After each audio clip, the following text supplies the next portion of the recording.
haraka haraka niwapitishe tu katika ratiba yetu ya leo.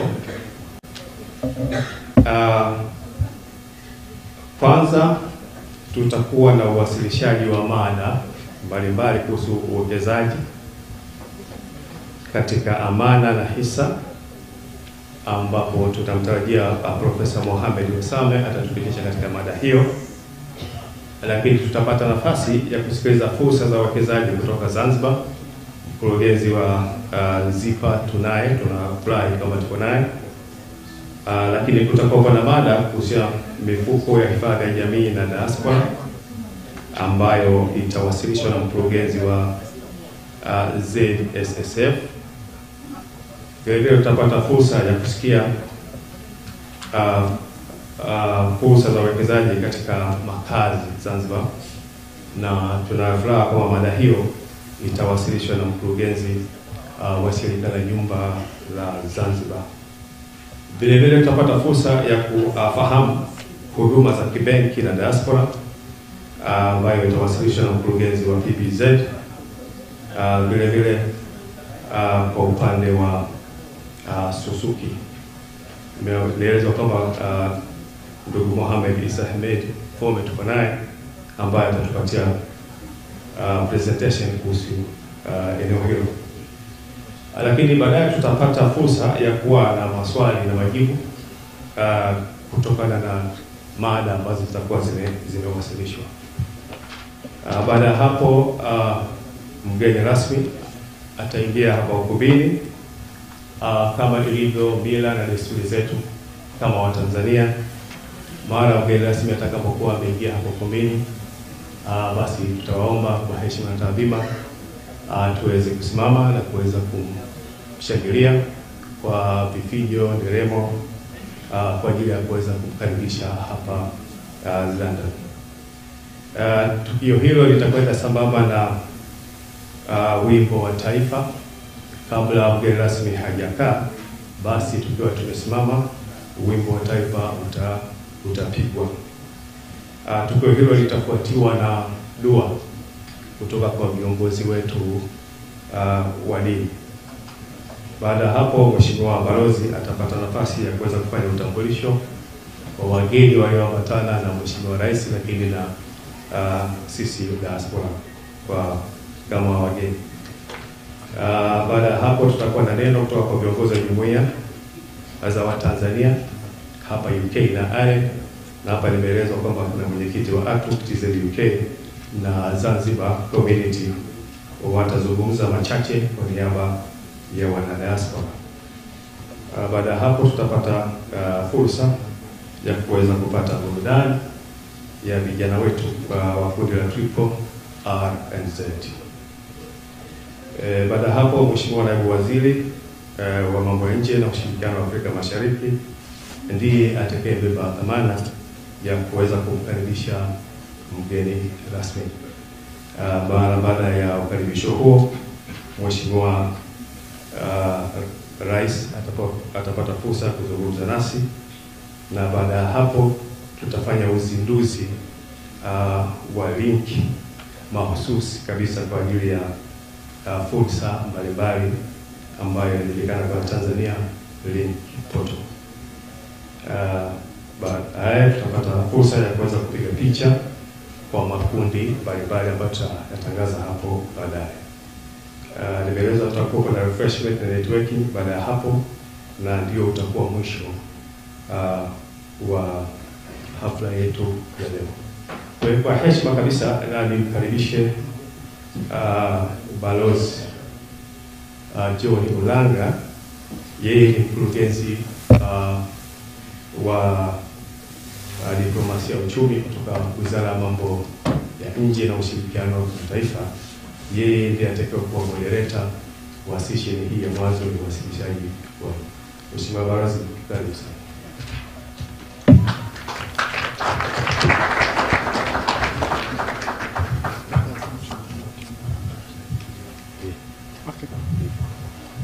Habari za mchana. Good afternoon. Jamhuri ya Muungano wa Tanzania. Assalamu alaikum. Tumsifu Yesu Kristo. Kama nilivyotambulishwa, naitwa John Ulanka, natoka Wizara ya Mambo ya Nje, na nimebahatika kuwa katika msafara wa Mheshimiwa Rais Mwinyi, na nitafanya moderation ya hii at least kuanzia session ya mwanzoni. Na tunavyofahamu Tanzania ni nchi ambayo ina fursa nyingi, na kwa sisi tulioko nyumbani tunaona jinsi ambavyo wageni kutoka every part of the world wanakuja Tanzania kuzichangamkia hizo fursa. So the purpose of this session is also to give you a flavor of the various opportunities that are available in Tanzania, and also create enough appetite for you to continue the conversations after the next hour and a half. Kwa hiyo nawashukuru sana kwa hii fursa, na katika ratiba kama ambavyo imesomwa, tulitegemea wasilisho la kwanza lingefanywa na Profesa Mohamed Warsame. Ni mtu ambaye namfahamu, simuoni kwenye chumba, na balozi anasema anajaribu kumtafuta, hajampata. Probably atakuja atatujoin baadaye, na kwa sababu ya muda naomba hiyo session tutaiskip, ambayo ilikuwa atuzungumzie kuhusu wasilishaji wa mada kuhusu fursa za uwekezaji katika amana na hisa. Professor Mohamed Warsame has involved himself quite a bit in a number of issues that either sukuk bond or other types of financial instruments. Kwa hiyo akija tutampa hiyo fursa, lakini for the time being naomba tumkaribishe the Executive Director of Zanzibar Investment Promotion Authority, ambaye atatupa fursa za uwekezaji Zanzibar. So without further ado, let me invite my colleague and friend Saleh Saad Mohamed, Executive Director, Zanzibar Investment Promotion Authority. Karibu sana. 15 minutes is takutosha? I know you can speak for like 2 hours, but just do for 15 minutes. Asante mshukuru. Assalamu alaikum. Habari zenu. Awali ya yote naomba nianze kwanza kumshukuru Mwenyezi Mungu kwa kuweza kutukutanisha hapa tukiwa salama, lakini zaidi nina furaha kubwa kukutana na mama zangu, baba zangu, dada zangu, kaka zangu, lakini zaidi ni wadogo zangu. Hii ni kuonesha kwamba licha ya umbali ambao tupo nao katika kutafuta maisha, tunaendelea kukuwepo pamoja. Kwa kujitambulisha, mimi naitwa Saleh Saad Mohamed, ni mkurugenzi mtendaji Mamlaka Kuu ya Uwekezaji Zanzibar ZIPA, ambao taasisi ya serikali iliyopewa jukumu la kuhakikisha kwamba inasimamia uwekezaji nchini, zaidi ule uwekezaji ambao unatoka katika taasisi za private au katika watu binafsi zaidi. Siku ya leo presentation yetu itakuwa imegawika sehemu mbili.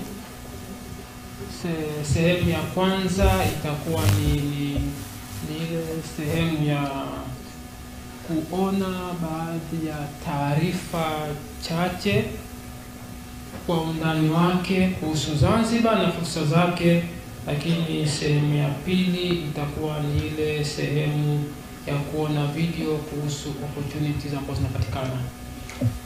Zaidi ya hapo, mimi naamini na wenzangu sote tutakuwa tupo tayari kuwahudumikia baada ya kikao hichi kupitia njia za mtandao, kwa maana njia za simu, au kupitia njia ya kukutana ana kwa ana kwa ajili ya mazungumzo zaidi. Zanzibar kwa sasa ina uchumi ambao unakuwa kwa zaidi ya 7%, na unapoona uchumi unakuwa kwa zaidi ya 7%, hii inaonyesha kwamba fursa nazo zinakuwa at the same pace au zinakuwa kwa zaidi ya hiyo 7%. Kwa hivyo ni nafasi kubwa kwa sisi tuliko hapa na wengine kuwa ni part ya mabadiliko au ya mageuzi hayo. Kuwekeza Zanzibar kuna faida zake, na moja ya kwamba kwa nini uwekeze Zanzibar, tunaelewa kwamba kwa sababu wewe tayari ni Mzanzibari, wewe tayari ni Mtanzania. Kwa hivyo kitu muhimu ni kuhakikisha kwamba uwekezaji wako ili uwe salama, manake uwekeze nyumbani. Lakini la pili ni kwamba una uwezo wa kupata access ya biashara yako kwa zaidi ya watu 1%, kwa zaidi ya watu ya milioni 1.5 ambao wanapatikana Afrika. Kama unavyofahamu, tuna East African Community, lakini vile vile Tanzania ni member wa SADC, lakini vile vile Tanzania ni mshirika mzuri kabisa wa ECOWAS, lakini vile Tanzania ni moja katika champions ambao wanahakikisha African Free Economic Trade inafanikiwa. Tanzania tupo. Kwa hivyo biashara yako unaguarantee kupata wateja zaidi ya 1%, zaidi ya milioni 1.5. Katika kipindi cha miaka ya karibuni tunajivunia kusema kwamba mabadiliko katika sekta ya uwekezaji, ambayo mabadiliko haya yamesababishwa na vitu vitatu vikuu. Kwanza ni uongozi bora, imara na uliosimama. Lakini la pili, uwepo wa amani na usalama, ile tunajivunia.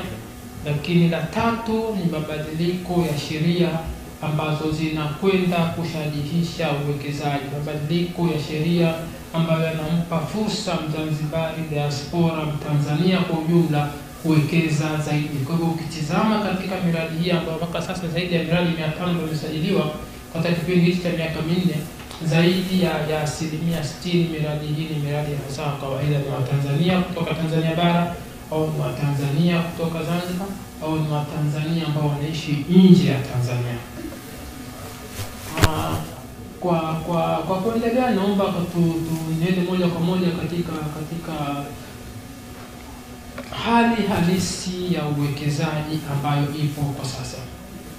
Nadhani hili suala naomba niwaulize wenzangu diaspora, niwaulize wenzangu kutoka Tanzania, ni kwamba kwa sasa uwekezaji ambao unatoka katika nchi ya Uingereza una worth zaidi ya dola bilioni 1.7. Katika dola bilioni 1.7, wewe nafasi yako ni ipi? Na kwa nini usiwe katika nafasi ya dola bilioni 1.8 au bilioni 1.9 au bilioni 2? Sababu nafasi bado ipo, na tunawaomba muje tuwadumikie, muwe sehemu ya mabadiliko. Lakini tunapozungumzia UK, nataka tuone kwamba wenzetu wa diaspora, wenzetu kutoka Tanzania ndio champion ambao wanarudi nyumbani kuwekeza zaidi. Naomba kidogo niguse katika mabadiliko ya sheria ambayo yamefanywa hivi karibuni. Awali tulikuwa tuna uwekezaji au taratibu za uwekezaji zinazomhusu mwekezaji yote ambaye sio Mtanzania, na naomba mnifahamu vizuri ninapozungumza hapo awali ambaye sio Mtanzania, including diaspora, alikuwa anahitajika kuwekeza ndani ya visiwa vya Zanzibar sio kwa kiasi cha chini ya dola milioni 2.5. awali kabla ya sheria namba 10 ya mwaka 2005, sheria ya uwekezaji Zanzibar.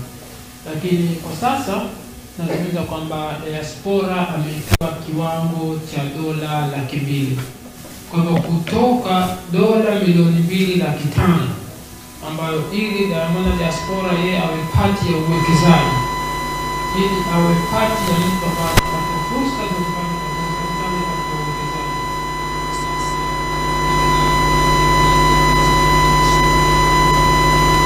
diaspora.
Ni rahisi kuona kwamba yeyote ambaye atakuwa yupo tayari kuwekeza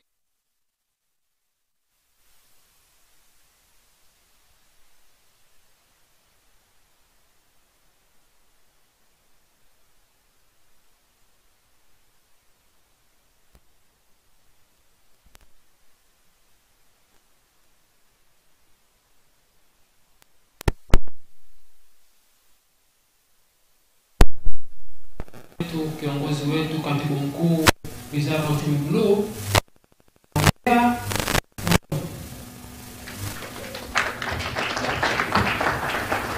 Huyu ndio katibu wetu, kiongozi wetu ambao anasimamia nzima ile dhana ya Mheshimiwa Rais au dhana ya serikali ya Zanzibar ya uchumi bluu.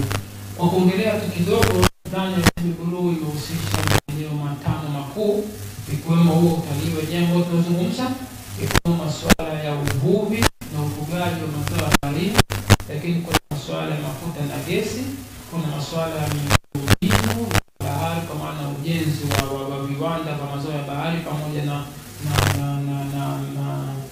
tunasema port, bandari na infrastructure zake, lakini vile vile kuna swala la usimamizi mkubwa wenyewe wa masuala ya uchumi bluu. Kuongeza ni kwamba tukitizama sasa hivi expansion ya dunia ilivyo, Zanzibar kwa sababu ni sehemu ya Jamhuri ya Tanzania, na sisi tuna fursa kwa pamoja ya kuenjoy zaidi ya kilomita mraba au square kilometers 266 za EEZ. Kwa hivyo na ile eneo bado halijaingiliwa au ile eneo bado hakujawekezwa. Kwa hivyo kuna fursa kubwa ya miji wenzetu kuja kuwekeza katika swala zima la uvuvi, ambapo demand ya samaki duniani imekuwa ikiongezeka kila siku katika kila nchi. Lakini kuna masuala ya agro processing ambayo ninayo ni fursa kubwa katika ukanda mzima ya coast ya Afrika. Kuna maeneo ya oil and gas, tuna ICT, tunajua tunaendelea kwa ICT. Dunia imekuwa inabadilika. Sasa hivi hatuzungumzi only product, lakini zile product nazo kuna mechanism ya kuweza kununua zile product. Kuna taratibu za kununua product. Kwa hivyo teknolojia sasa ndio imekuwa mwavuli mama wa kuhakikisha kwamba shughuli zote za kila siku, shughuli zote za kiuchumi, lakini kazi za kila siku zinakwenda efficiently kwa sababu ya uwepo wa teknolojia bora. Kwa hivyo uwekezaji katika maeneo ya teknolojia unahitajika na mnakaribishwa, na fursa zipo kubwa mno. Lakini tuna maeneo ya maritime trade and infrastructure.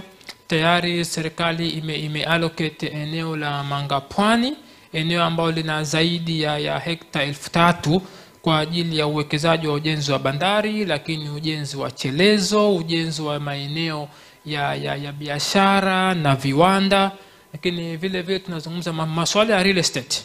Tunapozungumza katika real estate Zanzibar, hatua imekuwa juu zaidi kwa sababu among other things incentive kubwa ambayo tunayo Zanzibar, ambapo nchi nyingine hawana ndani ya Afrika Mashariki na Afrika ya Kati, ni kwamba yoyote ananunua Zanzibar, ananunua nyumba Zanzibar zaidi ya $100,000 atapata resident permit bila ya kuajiriwa katika ofisi yoyote. Sasa benefit hii inakufanya wewe mwana diaspora kuhakikisha kwamba una uwezo wa kuja kuwekeza katika nyumba za makazi, na kuhakikisha kwamba hutohitajia tu au hutopata tu only the local market ambayo iko pale, lakini market ya dunia nzima ya watu zaidi ya bilioni 7, you can attract them kuja kununua nyumba Zanzibar, wakapata resident permit na kuingia na kutoka muda wote ambao wao wenyewe wanahitajia. Kwa hivyo hii ni fursa kubwa kwa wana diaspora, lakini kizuri zaidi ni kwamba you can compete with anyone, kwa sababu wewe unahitajia kuwekeza katika nyumba za makazi real estate na kuiuza kwa zaidi ya $150,000 kwa mtu wa nje, only kwa investment ya $200,000. Anaokuja nje ya Tanzania, nje ya diaspora, atahitajia $2.5 bilioni. Kwa hivyo you can see the competitive advantage ambayo wewe kama na diaspora utakuwa upo nayo. You are selling the same houses, the same price, but wewe utakuwa una uwekezaji wako, masharti yako ni madogo. Lakini kizuri zaidi katika hili ni kwamba incentive anazozipata yule anayekeza dola milioni 2.5 ni zile zile anazipata yule ambaye anayekeza dola 200,000.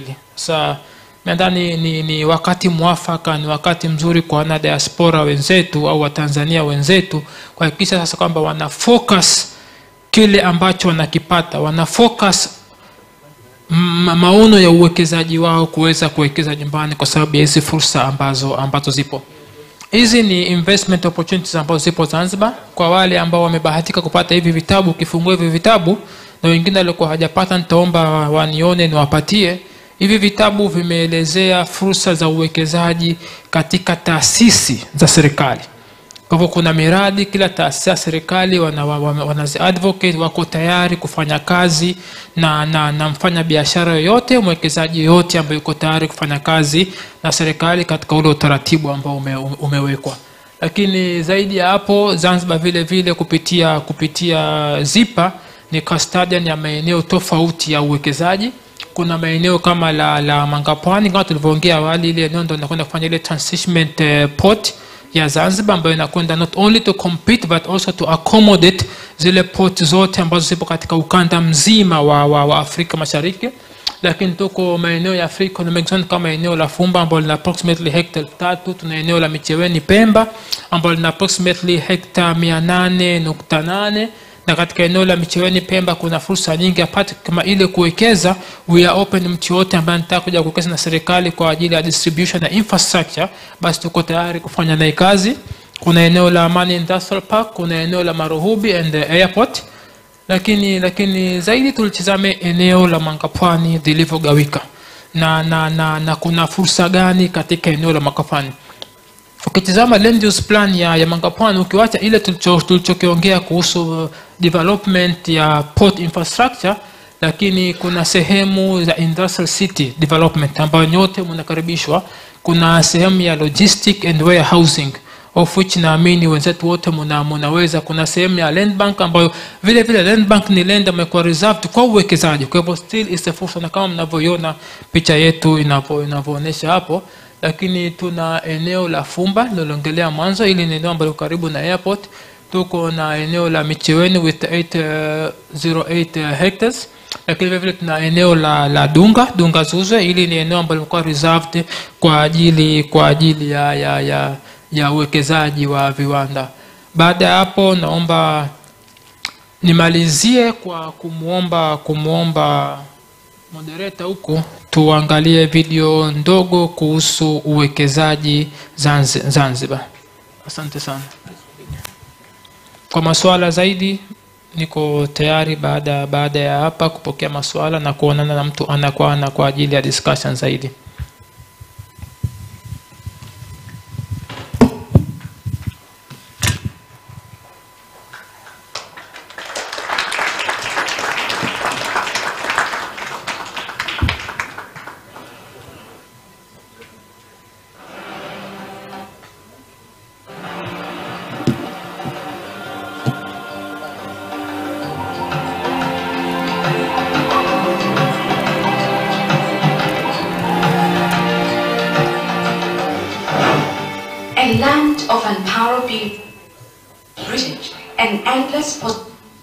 Nestled along the sparkling waters of the Indian Ocean.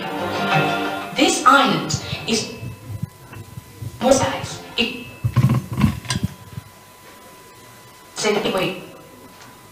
Cement opportunities are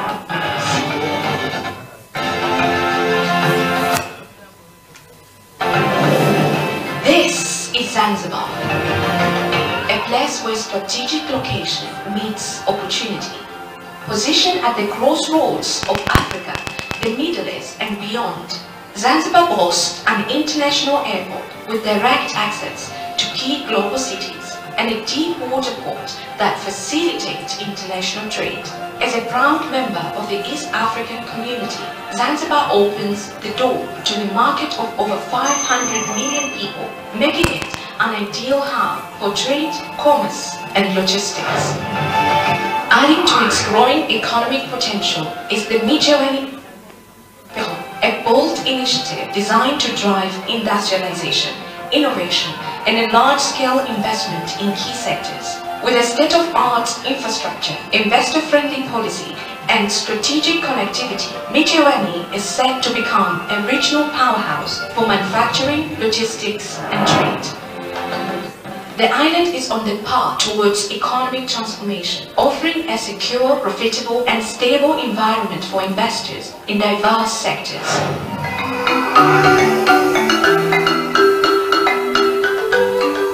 Tourism is a cornerstone of Zanzibar's economy, contributing significantly to its GDP and generating 80% of foreign currency earnings. Over the past 4 years, Zanzibar has welcomed over 2.3 million visitors, and with over 800 hotels and resorts, it is fast becoming one of Africa's top travel destinations. Investing in Zanzibar tourism industry means tapping into a rapidly expanding market with opportunities in luxury beachfront resorts, eco and cultural tourism, health and business tourism. As an archipelago, Zanzibar offers exclusive opportunities for investors to lease small islands for high-end tourism, eco-resorts, and private luxury developments.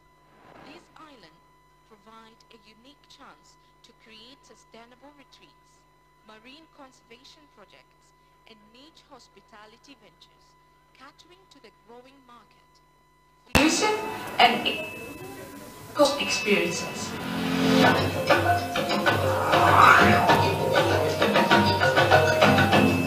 The blue economy in Zanzibar offers immense untapped potential in sustainable fisheries in aquaculture for food security and exports, maritime trade and port development, and renewable ocean energy projects such as wind and tidal energy, further solidifying Zanzibar's position as a regional logistics hub. Invest in Zanzibar's blue economy for a prosperous and sustainable future.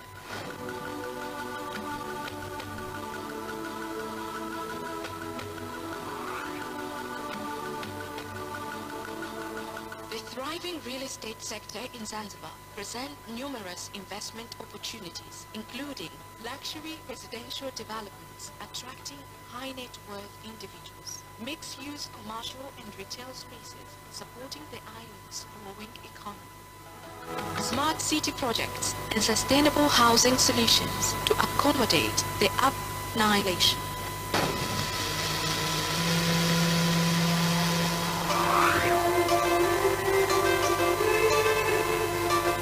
Zanzibar is fostering industrial growth with exciting opportunities, agro-processing transforming local produce into export-ready goods, pharmaceutical manufacturing to meet both and regional demands, textile and garments capitalizing on international markets. Zanzibar's manufacturing sector is prime for high return and growth.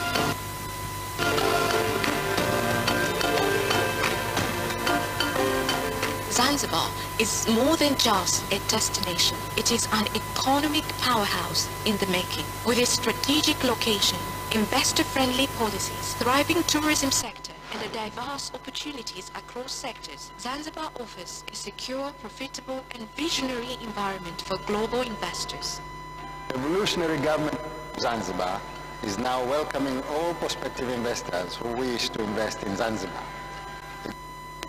That the said investment opportunities, among others, will garner your attention. I assure you that Zanzibar is politically, socially, and economically stable, making it an ideal investment destination.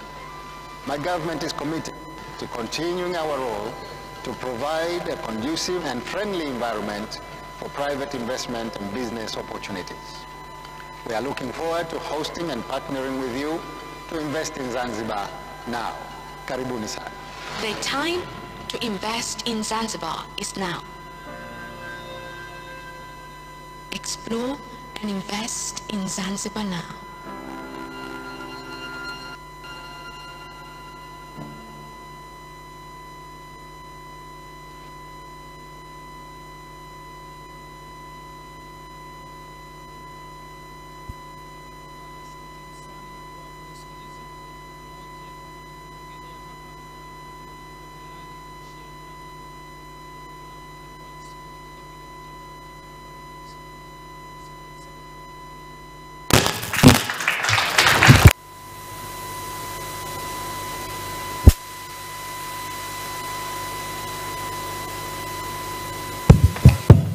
Asante sana Sale. Kama hii haitoshi kuconvince kuwekeza Zanzibar, unahitaji maombi maalum. You need special prayers if this is not convincing. Tuna muda mchache kama nusu saa kabla ya Mheshimiwa Rais hajaingia, na tuna presentations nyingi. Kwa hiyo nitakuwa strict kwa Sale. Nimemvumilia kwa sababu he really needed to convince us to invest in Zanzibar. Kwa hiyo wengine nitakuwa a bit strict and maybe undiplomatic. Lakini naomba nitambue uwepo wa Mheshimiwa Waziri, Afisi ya Rais Fedha na Mipango, Mheshimiwa Dr. Saada Mkuya. Asante sana kwa kuwa na sisi. Miradi ya PPP na nini mtaweza kuongea naye na how to kusaidia Zanzibar kwenye fundraising. Naomba pia nitambue uwepo wa Mheshimiwa Waziri, Afisi ya Rais, Kazi, Uchumi na Uwekezaji, Mheshimiwa Sharif Ali Sharif. Asante.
Ifungani kwa Tanzania. Hicho ndio nilichokujia hapa kuja kupresent. Kwa hiyo nitakuwa very summarized. Nitamsaidia balozi kwa kuwa very summarized. Naomba tuende kwenye slide inayofuata. Slide inayofuata ni ya kisheria. If you invest, lazima unakuwa umechukua risk. Na risk ni kitu ambacho kipo kwenye all investments. Kwa hiyo legally naomba we're very aware kwamba whenever you invest in capital markets, there are going to be certain kind of risk. Please seek proper financial advice. Yeah. So let me move on.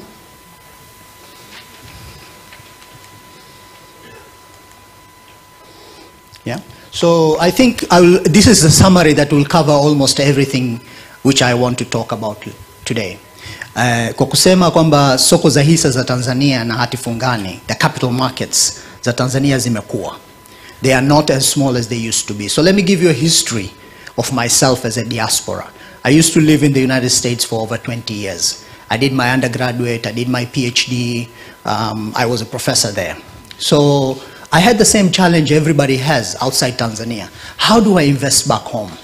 And to invest in physical assets, property, land, those are difficult. You don't have a presence, and you need to depend on others to act on your behalf to invest for you. And those are challenges. All diasporas have faced this. You have small amounts of money, you want to be sending home regularly, the cost of transferring is high, the difficulties of dealing with the banking system, the charges, and then of course dealing with physical assets, which is building a property or developing some kind of farms or some other things. So capital markets was the easiest. Because I'm in finance, straight away I moved into capital markets. And because I did that, I started off decades ago, and I've seen the growth of the Dar es Salaam Stock Exchange and the Tanzanian capital markets. So those were easy. Today you can use an app, you have digital platforms, you can onboard yourself, you can buy securities, and those securities have grown in scope, depth, size. So there is investment potential in the Dar es Salaam Stock Exchange and the Tanzanian capital markets in general. So let me just give you a little bit of a flavor. You can participate in what we call primary markets, meaning you can buy bonds directly from the government. Today, I am sure you're going to hear a lot about the Zanzibar government's sukuk. This is a phenomenally opportunity for all investors to participate in a Sharia-compliant security. So the government of Zanzibar is issuing a sukuk, and I think it will be outlined very well by other presenters today on how you can participate. At iTrust, we can also support you to invest in those particular kind of securities. But do please consider and invest, if possible, that you have that kind of interest. The other one I want to talk about is equities. There are shares listed on the Dar es Salaam Stock Exchange from CRDB, NMB, shares like Vodacom, shares like Twiga Cement. So those are all have been an opportunity, and I want you not to miss out the opportunity because the returns on the Dar es Salaam Stock Exchange have been quite spectacular. The other thing I want to mention is that other new products are coming to the market besides sukuks. We have green bonds, we have social bonds, we have gender bonds. Last year, iTrust was involved in issuance of Samia Infrastructure Bond. Has everybody heard of Samia Infrastructure Bond? This is a bond specifically raised for supporting Tarura road network in Tanzania, and it raised 323 billion Tanzanian shillings.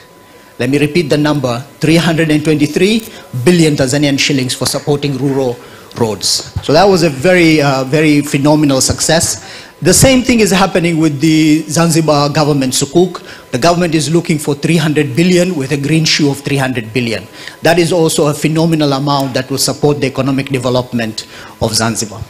Similarly, there are other kinds of issuances, rights issues, unit trusts have grown, digital innovations are there. So as a diaspora, I will summarize to say this. It has never been easier. Yani haijawa rahisi zaidi kwa wewe kuwekeza katika masoko ya hisa na hati fungani za Tanzania. You can onboard electronically, digitally, you can see your portfolio, you can follow your portfolio, you can invest in new products like unit trusts, which are mutual funds, you can invest in bonds, you can trade on the Dar es Salaam Stock Exchange from a click on your phone or on a website. I think at iTrust, we are able to support you on that. I will jump over everything and just give you the last slide. Can you maybe take me to the last slide? In the interest of time to support the ambassador.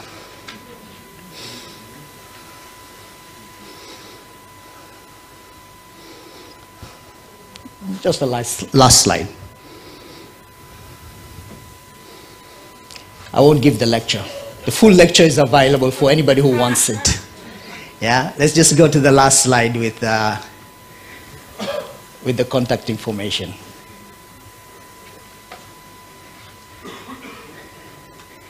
Yeah, so very simply put, you can find us on every social media platform. You can go to the website itrust.co.tz. You will get all the information on how to invest in the Tanzanian capital markets.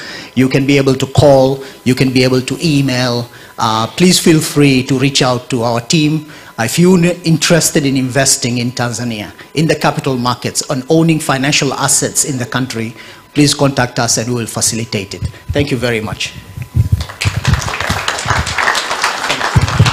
Asante sana Professor Mohamed Warsame. Just to emphasize, people are flocking na wanakimbilia hizi fursa za kuinvest kwenye financial instruments Tanzania. Benki kuu wakitoa zile bonds, they are always oversubscribed.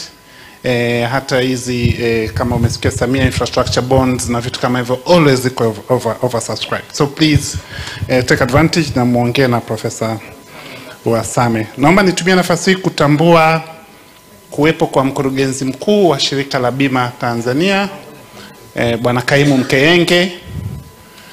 Karibu sana.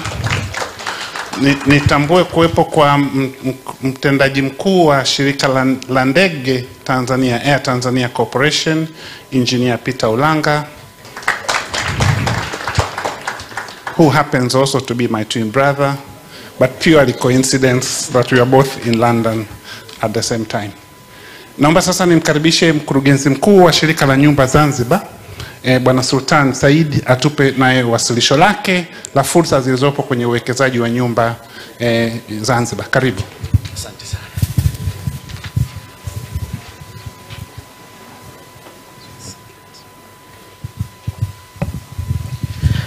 Assalamu alaikum. Habari za jioni. Awali ya yote kwanza napenda kumshukuru Mwenyezi Mungu kutujalia kufika hapa leo kuonana nanyi ndugu zetu. Lakini la pili, delegation ambayo imekuja tayari imeondoka. Nimeupenda sana na kumshukuru mke wangu vile vile. Maana mara hulali nyumbani. Mimi kwa jina naitwa Sultan Said Suleiman, ambao ni mkurugenzi Director General of Zanzibar Housing Corporation. Hapa mbele yetu tutakuja kuelezea part ya kile ambacho ndugu yangu Saleh, mkurugenzi mwendeshaji wa ZIPA, Zanzibar Investment Promotion Agency, aliyokielezea, kwa sababu yeye ndio ambaye anatusimamia katika masuala ya uwekezaji, lakini ndani yake alizungumzia kuhusu real estate. Kwa hiyo mimi ndio sekta yangu. Kwa hiyo wakati wana mitambo wanaandaa kule, wanajiandaa, basi na mimi nianze kukuelezea machache, ili vile vile mkuu wa protocol hapa asije akatupeleka mbio.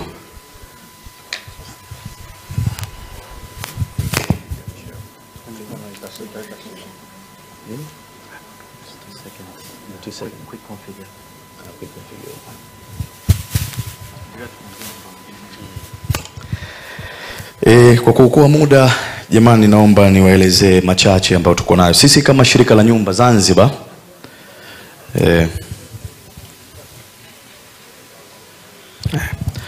nadhani mambo tayari. Sisi kama shirika la nyumba Zanzibar tuko na nyumba takriban 2334 Unguja na Pemba.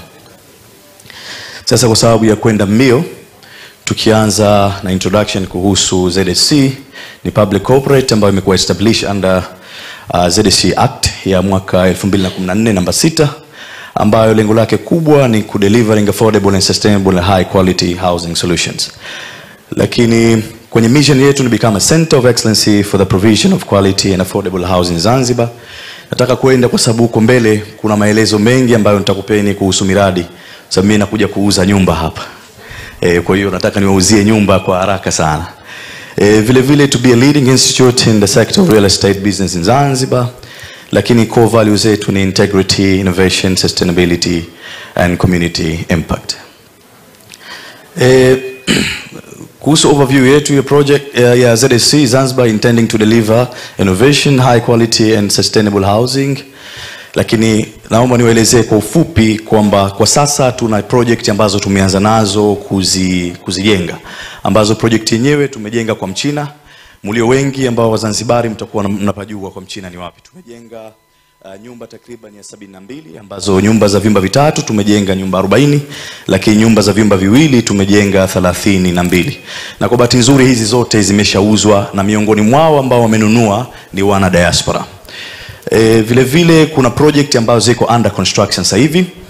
Kama nilivyowaambia awali kwamba Zanzibar Housing Corporation tuko na nyumba takriban ya 2334 toka kipindi hicho mpaka leo. Lakini Mheshimiwa Rais wa Zanzibar na mwenyekiti wa Baraza la Mapinduzi anakwenda kujenga nyumba takriban 3000. Yani mwaka huu wa fedha wa 2025 2026 tukianza na fedha ya kwanza itakuwa nyumba 1095 katika sehemu yetu ya Chumbuni, ambapo Chumbuni ni kama kilomita 3 kutoka mjini center pale.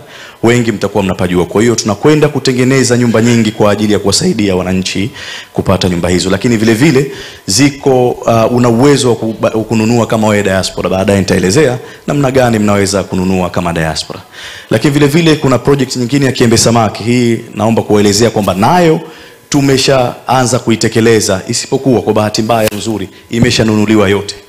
Yani hatujamaliza kujenga lakini imeshanunuliwa. Hii nimeiweka kusudi kwamba kuonesha fursa ambazo zipo Zanzibar na demand ya real estate Zanzibar ilivyo. Kwa hiyo tumejenga hizo nyumba 3000 ambazo nazo miongoni mwao katika hiyo phase ya kwanza 1095 zimeshanunuliwa na nyingine bado zipo. Na nyumba hizo za Kiembe Samaki ambayo ni kilomita 300 kutoka airport, sehemu ambayo tunajenga, tayari zimeshanunuliwa. Lakini vile vile tuna upcoming project ambayo tuna Mwinyi Housing Scheme maeneo ya Kisakasaka. Kwa bahati nzuri mlio wengi nao mnajua vile vile Kisakasaka ni karibu na Fumba. Kwa Kisakasaka tuko na maeneo matatu ambayo ni Kisakasaka A, B na C. Kisakasaka vile vile tuna project yetu ya Kikwajuni ambayo najua watu wengi mliopo hapo vile vile mnapajua Kikwajuni kwa sababu ni miongoni mwa sehemu ya zamani kwenye majumba ya Mjerumani. Wenyewe mnajua. Katika nyumba zile najua kuna maswali mengi ambayo yatakuwa yanaulizwa.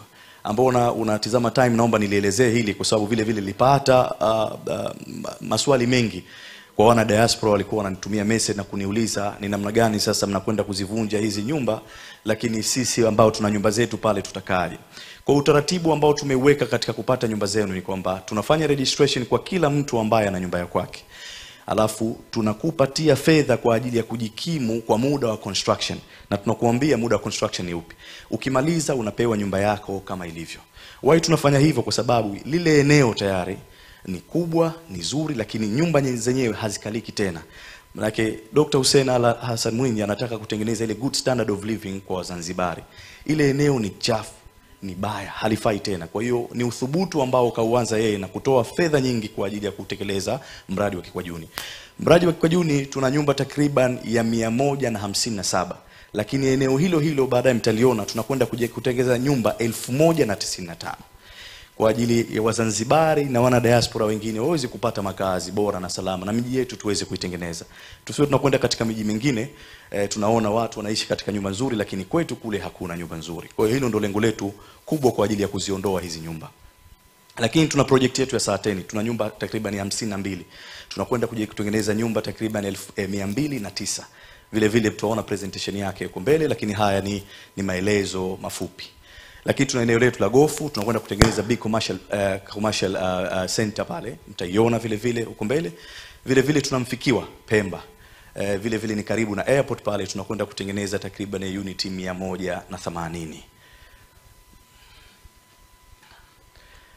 Kama tunavyojua jamani, loko sana wanakuwa wanahitaji affordable and quality housing solution kutokana na mahitaji yao wenyewe.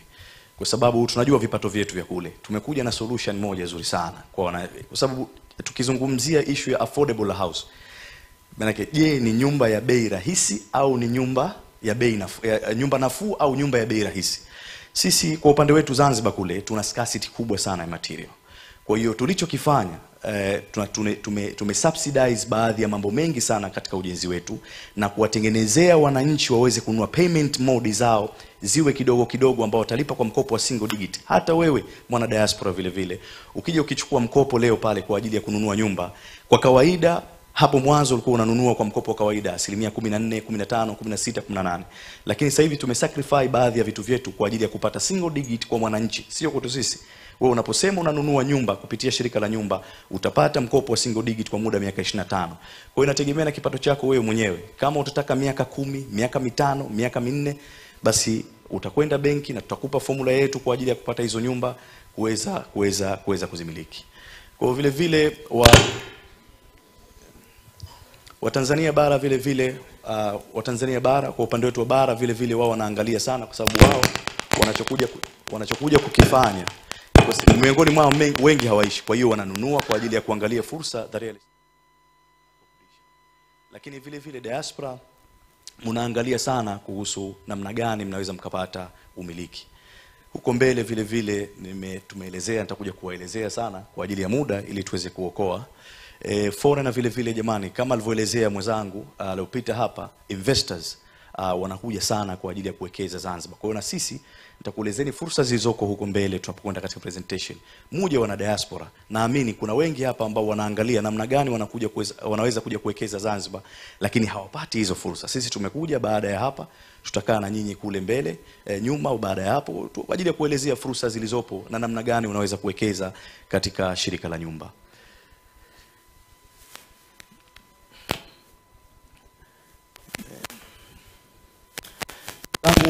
Kama nilivyoelezea pale mwanzo, huu ni mradi wa Chumbuni.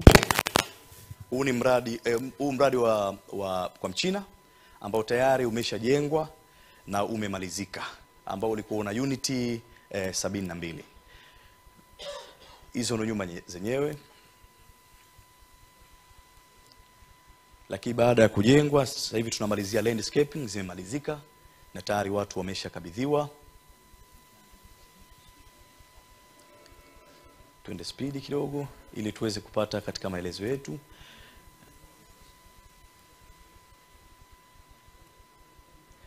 Ndugu zangu, hapa nilipokuwa nataka wana diaspora wenzangu, hizi ni nyumba 1000 ambazo tunakwenda kuzitengeneza Chumbuni. Sasa swala kubwa ambalo lipo kwa wana diaspora, naamini hapo, ni kwenye issue ya ownership. Vipi mimi naweza kumiliki hizi nyumba? Sasa kwa foreigners, kutokana na sheria zetu zilivyo, always watakuwa na leasehold. Lakini kwa wana diaspora, kama utakuwa una kipande kile cha diaspora, umesajiliwa, umejisajili, basi wewe utakuwa una haki ya kupata kama Mzanzibari anavyopata certificate ya condominium, kwa sababu katika kondo hizi tunatoa certificate ya condominium. Kuna kitengo maalumu ambacho kinatoa hizo certificate. Ni sawa sawa na wewe ambavyo una own nyumba yako ya kawaida, kwa sababu hizo zinapita kwenye institution na tunalipia registration kama sisi developer, alafu nyinyi mnakuwa mnapata certificate zenu. Kwa hiyo fursa ya wana diaspora miongoni mwao ni kuweza kumiliki kama anavyomiliki Mzanzibari kwenye issue ya condominium.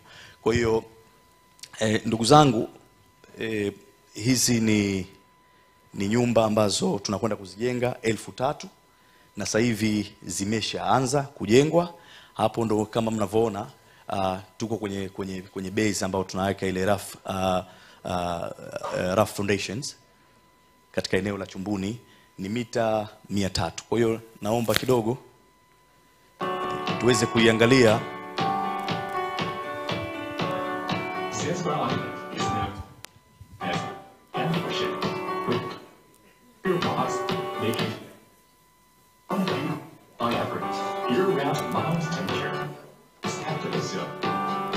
Easy to get a glimpse of the unparalleled cultural and ethnic diversity of multi-race cultural heritage in Zanzibar. The Zanzibar Affordable Housing Project is located in the eastern part of Tanzania. Built on the history of housing and urban rural development.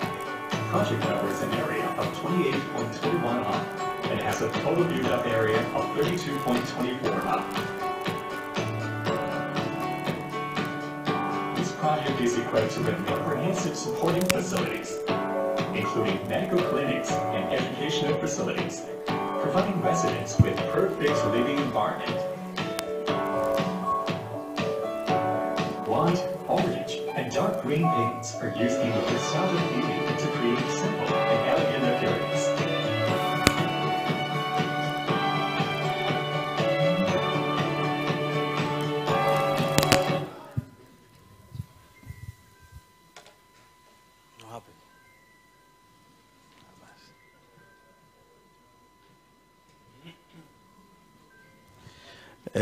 Ndugu zangu, hapo hiyo ni nyumba za Chumbuni ambazo takriban ya unit 1000, lakini kuna Kisakasaka B ambayo ni nyumba 548, nazo vile vile wafundi mitambo wakiwa wanako tayari, mnaweza kuziona, na sasa hivi tayari tuko kwenye construction. Lakini vile vile tuna nyumba za Kisakasaka C, ni maeneo ambayo tunakwenda kujenga takriban ya unit 520, unit 520, nazo vile vile utakuja kuona hapo muonekano wake.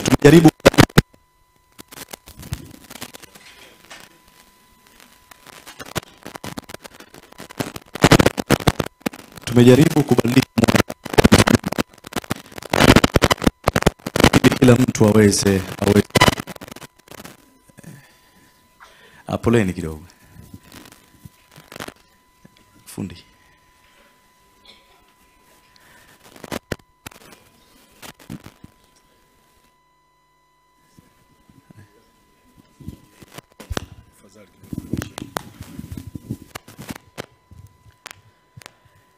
Vile vile nilitaka vile vile muweze kuona, fundi mitambo akishino taenda pale, lakini nilitaka muone transformation ambayo tunakwenda kuifanya katika nyumba za Kikwajuni.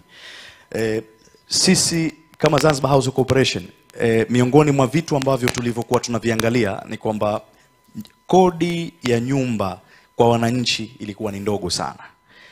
Maana yake tunazungumzia tunalipa takriban shilingi 1050 kwa mwezi. Lakini tunapoangalia mabadiliko ya uchumi yanavyokuja, tukasema basi tubadilishe kodi tuweze kuongeza. Mheshimiwa Rais wa Zanzibar na mwenyekiti wa Baraza la Mapinduzi kwa huruma zake akasema hapana. Huwezi kumpandishia mtu kodi katika nyumba ambazo hazifai, alafu ukampandishia kodi. Kwanza tuwajengee nyumba nzuri. Hata akilipa ile kodi yake anajihisi kwamba anaishi katika mazingira mazuri. Kwa hiyo ndio maana ikaja hili wazo la kuweza kuwajengea wananchi nyumba bora na salama. Tutaona mradi wa Kikwajuni ambao unakwenda kucontain takriban ya nyumba 1095. Na hizi tunapokwambieni kwamba nikirudi tuna sign mkataba huo kwa ajili ya kuanza ujenzi. Tutawaita wananchi wote, na miongoni mwao na hakika watu wako hapa wenye nyumba za Kikwajuni au kwao walipozaliwa, wana urithi wao pale. Kwa hiyo nao wasiwe na hofu au wasiwe na pressure kutoka kule nyumbani kwamba sisi wenyewe tupo hapa, na kama mtu atakuwa na swali zaidi ya hapo basi aje kuniuliza. Lakini tunachokifanya tutampa compensation ya kwenda kuhamia sehemu nyingine kwa muda kwa kile kipindi cha ile construction period. Kama ni mwaka mmoja, kama ni mwaka mmoja na nusu, atapewa pesa ya kuweza kujikimu, na akirudi atapata nyumba yake. Na kwa bahati nzuri sio nyumba yake tukupata. Nyumba zile zina 3 bedroom apartment, basi inatosha. 3 bedroom apartment na 2 bedroom apartment. Lakini sisi tunakwenda kuwajengea wao 4 bedroom apartment. Hizi jamani ni nyumba za Kimbe Samaki ambazo likwambieni kwamba tayari zimeshauzwa zote, zimeshanunuliwa.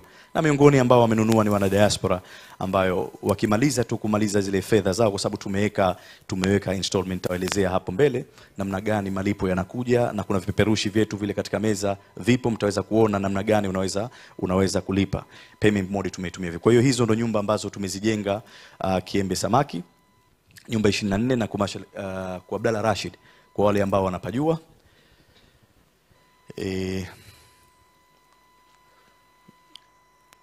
Tukiangalia tunakuja upcoming project ambayo hiyo hapo ni Kisaka jamani, ni prime locations, iko vizuri, apartment mixed use, kwa local diaspora, vile vile kwa foreigner, leaseholding kwa wale foreigner, lakini vile vile condominium unit kwa mwana diaspora na Mzanzibari.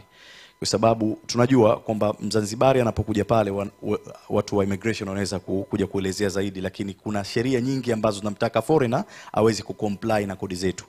Mtu akiwa yuko nje huko anafanya biashara ya Airbnb, lakini ile kodi haipatikani. Lakini wewe mwana diaspora unaopo, kwa sababu pale ni kwenu na umesajiliwa, una haki ya kuweza kupata ile nyumba kupitia condominium kama tunavyopata sisi wengine. Kwa utaratibu umewekwa vizuri. Huo ndo mradi wetu wa Kisaka na hizi ndugu zangu tutakwenda kuzimaliza kwenye mwaka 2027, zitakuwa zimemalizika. Ni project ambazo Mheshimiwa Rais wa Zanzibar na mwenyekiti wa Baraza la Mapinduzi anataka kuzifanya kwa nguvu zote ili ziweze kumalizika na mji wetu uweze kubadilika na Wazanzibari waweze kuishi katika mazingira mazuri. Hapa ni Mwinyi Housing Scheme ambayo ni Kisaka B. Vile vile kama nilivyowaambia, maelezo ndio yale kwa sababu ni maeneo hapo.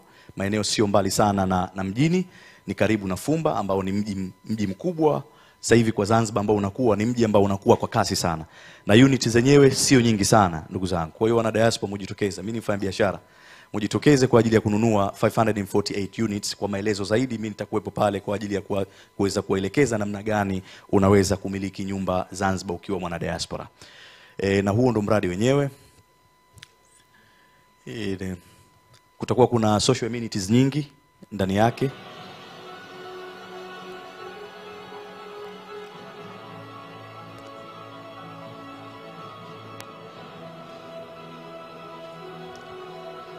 Cancel tuende nyingine.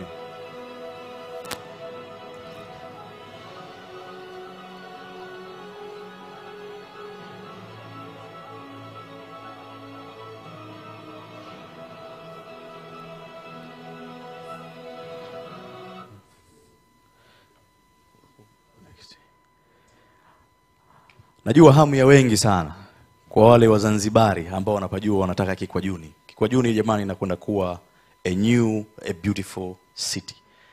Hatujaibadilisha sana kama ilivyokuwa, lakini tumetengeneza muonekano ambao at least mtu akiwa anaishi pale mjini anasema naishi katika mazingira mazuri na salama.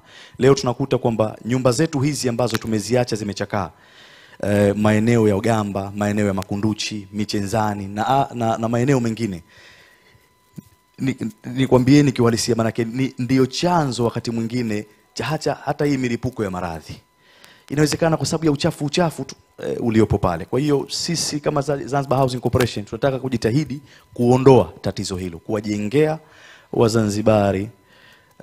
Tuende kwenye Kikwajuni ambao ni next one.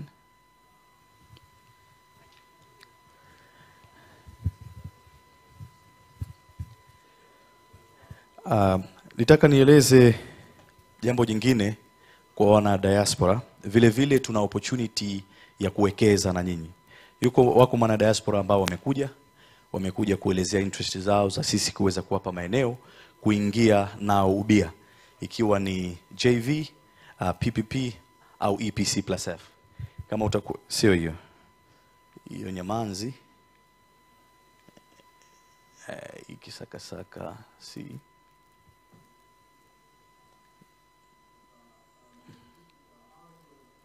ndugu zangu, hii ni kisakasaka si kutoka ile ilikuwa inakuja hii kisakasaka si, ambayo vile vile tumetengeneza muonekano tofauti, na hizi zitajengwa ndani ya mwaka mmoja, ambao ni takriban unit 520. Kuna teknolojia ambayo tumejaribu kutumia hapa ya cast in place, ile tunatumia formworks kwenye zege kwa ajili ya kufanya uharaka wa ujenzi.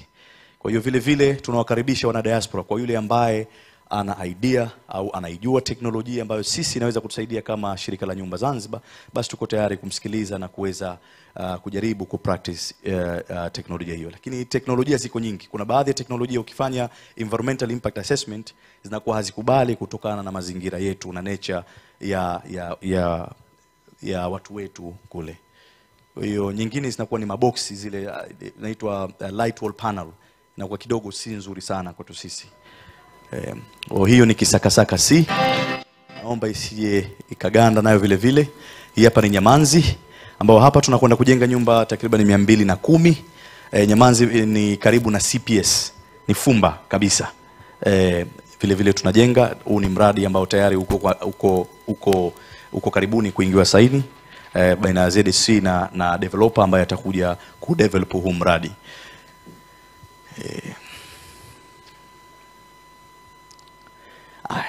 Jamani, hii ndio Kikwajuni. Hii ndio Kikwajuni mpya tuitakayo. Hii Kikwajuni kama nilivyowaambia jamani, Kikwajuni kuna nyumba takriban ya 158. Nyumba za watu wenyewe ni 57, lakini sisi kama Zanzibar Housing Corporation tuna nyumba 99, lakini open space kwa Kikwajuni ipo kubwa sana, ambao sisi tunataka kuitumia kwa ajili ya kutengeneza mazingira mazuri. Sitopendelea kuwaonyesha, nimezitoa picha za hali halisi ya sasa ya Kikwajuni ilivyo. Kama mtu ambaye yupo hapa ana nyumba yao Kikwajuni, hali halisi ya pale Kikwajuni sio nzuri. Lakini sisi tunachokwenda kufanya ni kuitransform Kikwajuni na wewe uweze kuishi katika nyumba yako ya asili ukiwa katika mazingira mazuri. Kwa hiyo hizo ndo nyumba zetu za Kikwajuni. Tumetengeneza katika modality ya ule uhalisia uliokuwepo mwanzo. Kuna duplex mule ndani, kuna 4 bedroom apartment mule ndani, kuna 2 bedroom apartment na kuna 3 bedroom apartment. Tumejaribu kusegment na social amenities zitakuwepo hapo. Kwa hiyo ndio Kikwajuni tunayotaka. Lakini vile vile tumejaribu kukop na environment ile ya Mji Mkongwe, sheria za Mji Mkongwe kucomply nazo.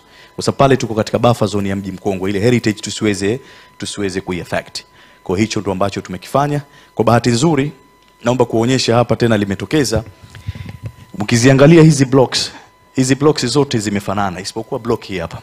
Hii ndio block ambayo wanakwenda kukaa wenyewe nyumba zao, ambao kuna 4 bedroom apartment humu ndani.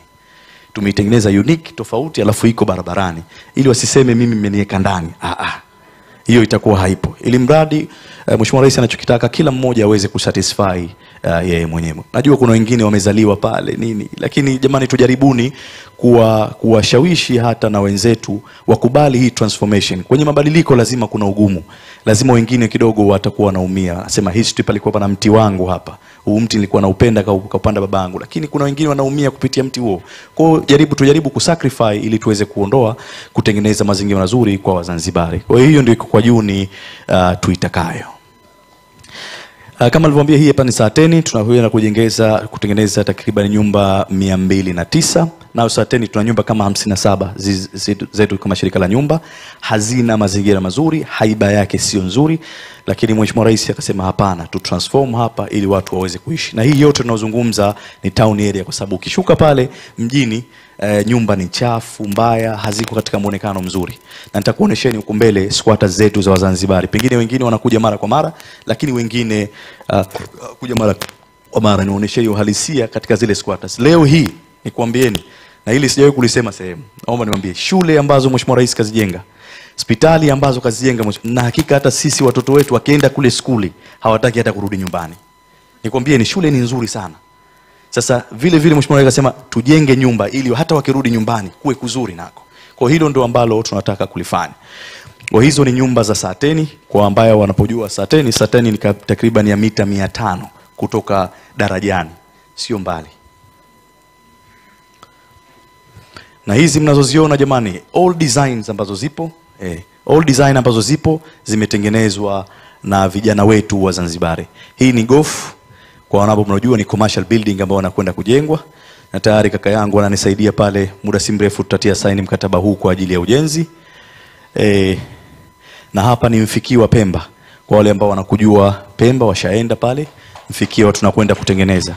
Lakini kuna mradi mwingine ambao vijana wangu wanaendelea kudevelop, police line, nyumba takriban 518 zinaingia post line Wete Pemba, bado haijamaliza kuwa developed ile concept, lakini ingekuwa imemalizika basi nayo ningekuonesheni. Nayo vile vile iko katika mwaka wa fedha wa 2025 2026 katika bajeti zetu.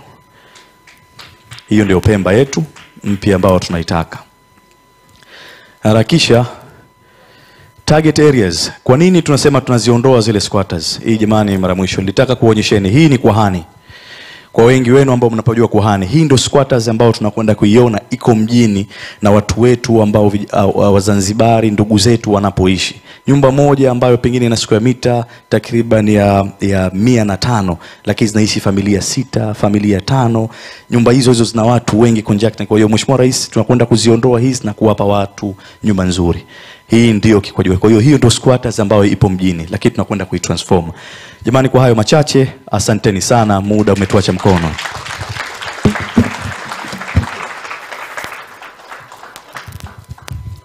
Nilikuwa na hamu ya kumsimamisha Sultani muda mrefu, lakini sasa at the same time nikawa na hamu ya kusikiliza tena presentation.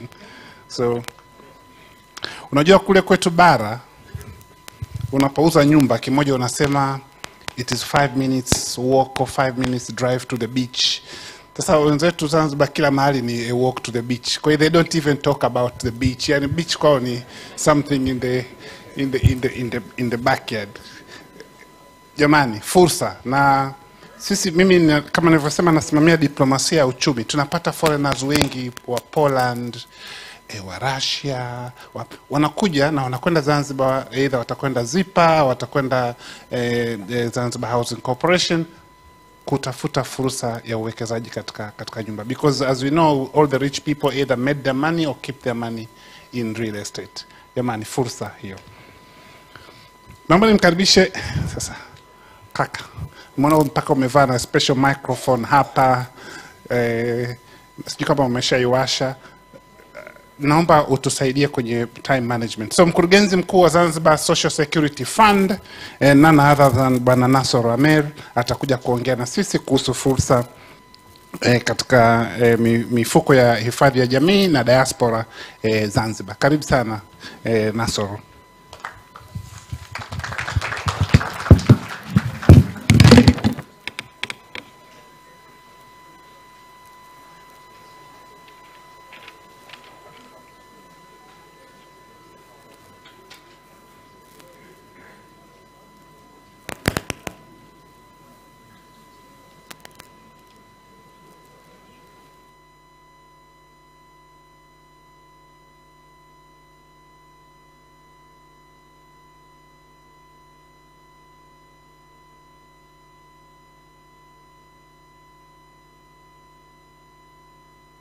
Habari za mchana. Asalamu alaykum. Naitwa Nasor Shaban Amer, mkurugenzi mwendeshaji wa mfuko wa hifadhi ya jamii Zanzibar ZSSF. Kama tunavyofahamu, Tanzania kuna mifuko mingi ya hifadhi ya jamii. Kuna ZCCF, NCCF na mifuko mingine.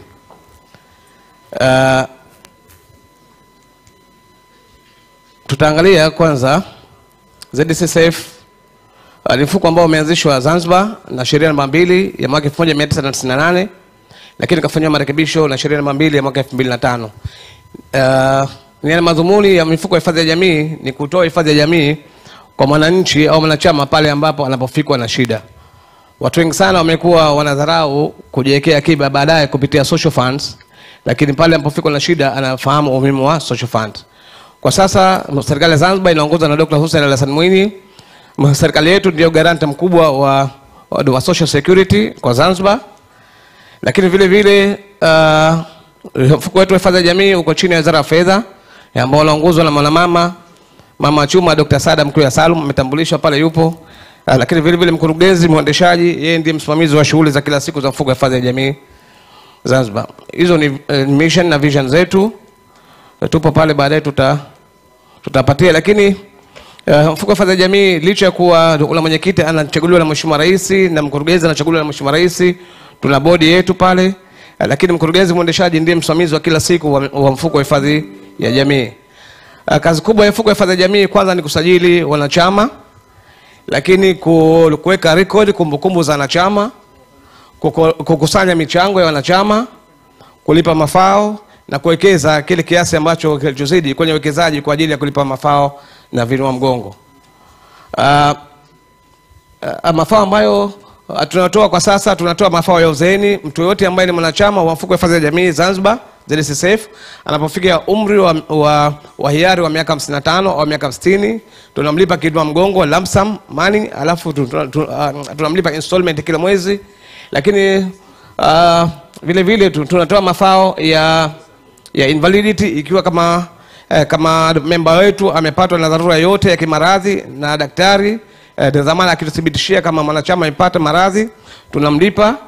Lakini vile vile kuna survival benefit au tunaita heritage benefit. Atuseme ikiwa ni mwanachama wetu amefariki dunia, kwa hiyo wale warithi wake tunalipa mafao. Lakini vile vile kuna unemployment benefit. Hili ni fao la mwanachama wetu atakapokosa ajira, tutamlipa vile vile. Lakini vile vile tunatoa fao la employment injury benefit ikiwa tuna mwanachama wetu wakati anafanya shughuli zake za kazi ameumia, sisi mfuko wetu unamlipa. Lakini mwisho tunatoa maternity benefit, hii maalum kwa kina mama, kwa sababu mara nyingi ukizungumza maternity benefit akina baba na wao wanakuwa wanauliza, lakini sisi ZCCF special tunatoa maternity benefit kwa kina mama.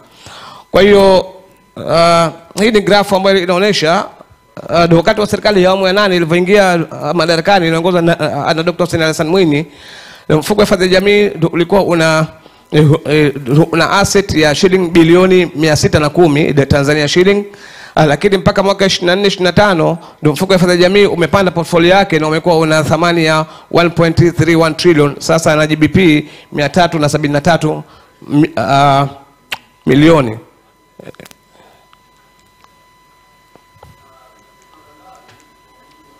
Pia mfuko wa hifadhi ya jamii zile fedha ambazo tunazikusanya kwa wanachama tunawekeza kwenye investment hizo hapo, different areas za investment.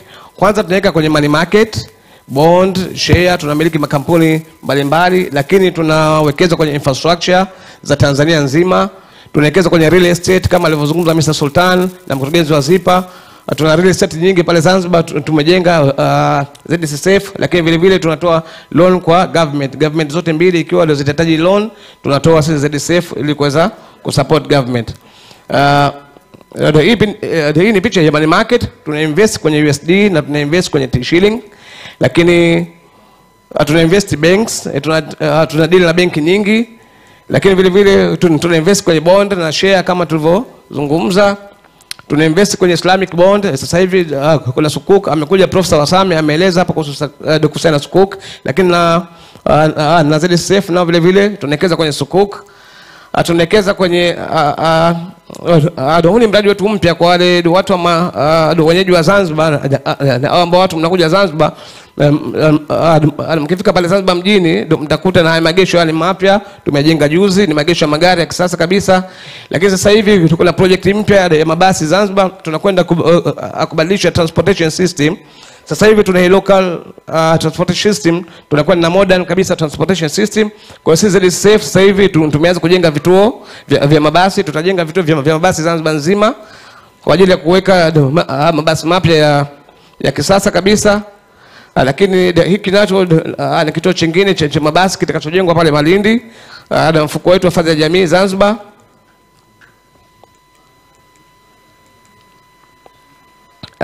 Zanzibar katika transformation yake ya public transport system sasa hivi tutakuwa na mabasi ya kisasa. Kama tunavyofahamu tumezoea zile chai harage pale ukiingia Zanzibar. Kwa hiyo serikali ya awamu ya 8 kupitia Dr. Hussein Ali Hassan Mwinyi amekuja na wazo la kuanzisha usafiri mpya wa kisasa wa mabasi ya umeme. Hii ni specs tu ya mabasi yenyewe, lakini tunawekeza kwenye suku. Sheikh Sultan hapa amezungumza sasa hivi mkija Zanzibar mtakuta kuna shule za kisasa kabisa, lakini alisahau kusema na suku. Kuna masoko ya kisasa sasa hivi wapi Zanzibar mkija mtayakuta. Kwa hiyo moja ya investment yetu sisi ni hapa ili Mombasa suku kwa wale wenyeji wa mitaa ya kwa Mchina karibu na nyumba za Sheikh Sultani pale. Lakini tumeinvest kwenye viwanja vya kufurahishia watoto na maeneo mengi sana. Tumeinvest Michezani Mall, kama mkija Zanzibar hiyo Michezani Mall hiyo ni investment yetu sisi. Chawal maarufu ni jumba la treni. Hizi ni nyumba ambazo tumejenga hivi recently, zinaitwa Dr. Hussein Mwinyi City. Hizi ni low cost house, zipo karibu na mradi wa ZHC. Hizi hapa ndo tulijenga unit 276, sasa hivi zimbakia unit chache sana. Na hizi special tumejenga kama vile specs alivyozungumza na ZHC, ni same specs ambazo tumezijenga. Hizi ni nyumba wanamiliki watu wote, either diaspora au wa Tanzania au Zanzibar. Sasa hivi sheria ya kumiliki nyumba Zanzibar imebadilika kabisa. Kwa hiyo mtu yote anaweza kumiliki. Hizi ni nyumba zetu za Mbweni, hizi nazo tulijenga sisi mfuko wa fadhili ya jamii, lakini zote zimeuzwa kabisa. Kama tunavyoona tulijenga blocks 15, lakini zote sasa hivi ziko sold, na wengi walionunua nyumba ni diaspora. Na diaspora kinunua hizi nyumba wanapewa ile certificate yako ya condominium. Kwa hiyo tutaendelea kujenga nyumba kwa kushirikiana na wenzetu wa shirika la nyumba Zanzibar. Lakini hii ni community center ambayo kwenye nyumba zetu pale za Mbweni tumejenga juzi. Kwa hiyo hata ukija kununua nyumba pale Mbweni kuna eneo zuri la biashara na michezo. Lakini tumeinvest na Pemba na Mkoani Hotel kwa mtu ambaye anakwenda Pemba ile hana pa kufikia. Tuna hotel yetu pale ya Mkoani, hii ni Mkoani Hotel. Vile vile tuna hotel yetu iko Pemba nyingine pale Chake Chake, nayo ni Chake Hotel. Na vile vile tumewekeza kwenye apartment vile vile iko Pemba. Kwa hiyo Pemba nako tumewekeza hasa kwenye residential na business. Tunatoa loan kwa government kama tulivyozungumza. Lakini vile vile tunakwenda sasa hivi tuna investment ambayo sasa hivi tunakwenda kujenga kubadilisha usafiri wa umma. Na hii tumesema sasa hivi Zanzibar kuna usafiri huwa daladala ambazo nyingi zao ni chai harage na hizo daladala za kawaida ambazo zinatumia mafuta. Tutakwenda kubadilisha pale kuweka usafiri wa umma wa gesi au umeme.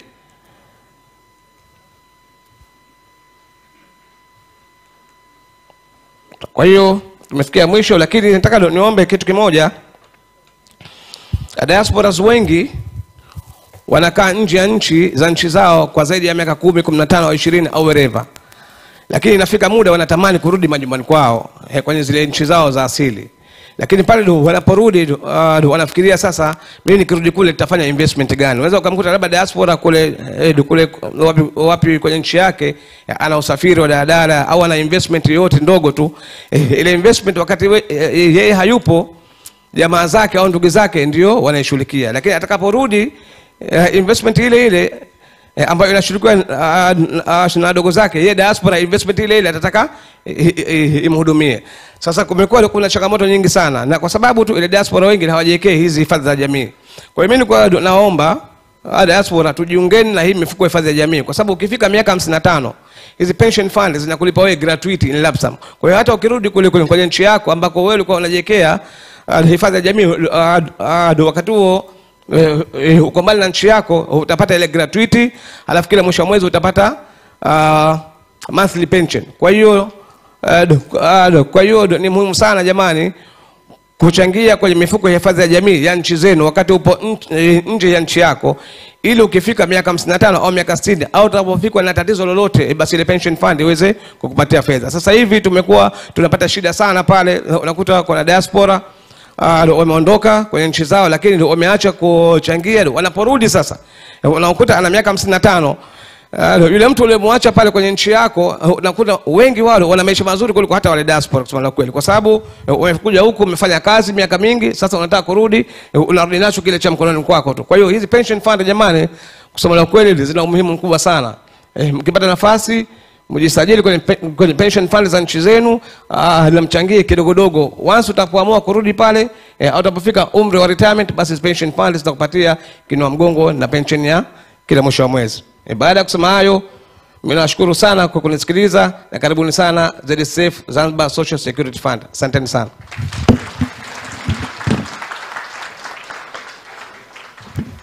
Asante sana Nasor kwa wasilisho zuri. Sasa nafikiri wengi wetu tumesikia hivi karibuni kuhusu Zanzibar Sukuk, na wengi wamekuwa wakiuliza ni nini, tunaweza tukafanya nini, na Profesa Wasame alizungumza kidogo mwanzoni kuhusu as part of financial instruments, alizungumza kuhusu Sukuk. So naomba tumkaribishe Bwana Mohamed Isa Hamed Mfyomi atupe wasilisho fupi kuhusu Zanzibar Sukuk, halafu baada hapo tutakuwa na wasilisho jingine moja fupi, na nafikiri tutaingia kwenye kipindi cha maswali na majibu. Kwa hiyo take note of questions or things that you need clarifications. Tutakuwa na fursa kama dakika 20 or so. Karibu Bwana Mohamed. Assalamu alaikum. Habari za jioni, za mchana. Kama ambavyo kakaangu Profesa Wasame alivyo hint juu ya hili, Serikali ya Mapinduzi ya Zanzibar chini ya uongozi wa Mheshimiwa Rais Dr.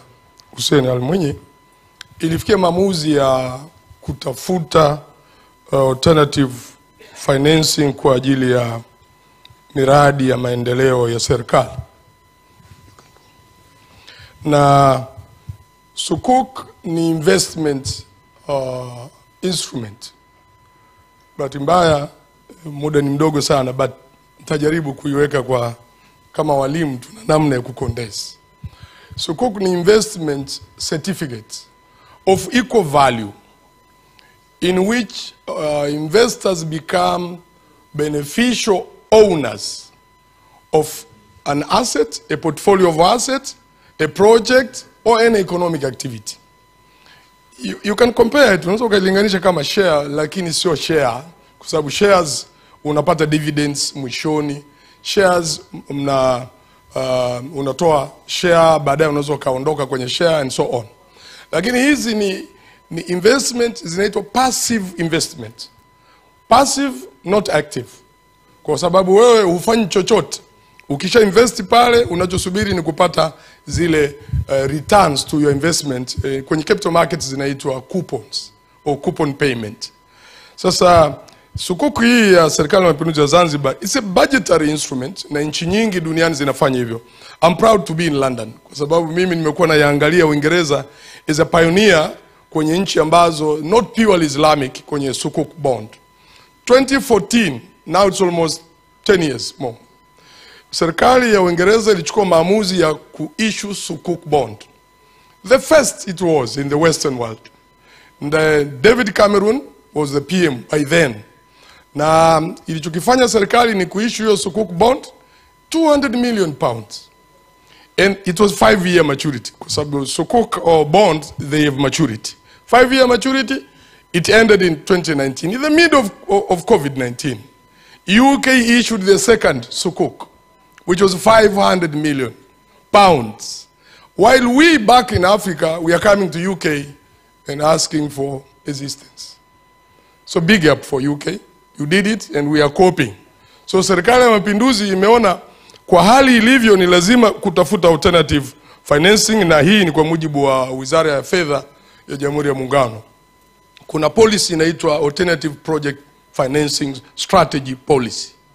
Hii imetambua kwamba kuna matatizo makubwa in financing government now in the environment we are living globally. Jana tu Prime Minister wa Singapore Lawrence Wong ameuonya ulimwengu.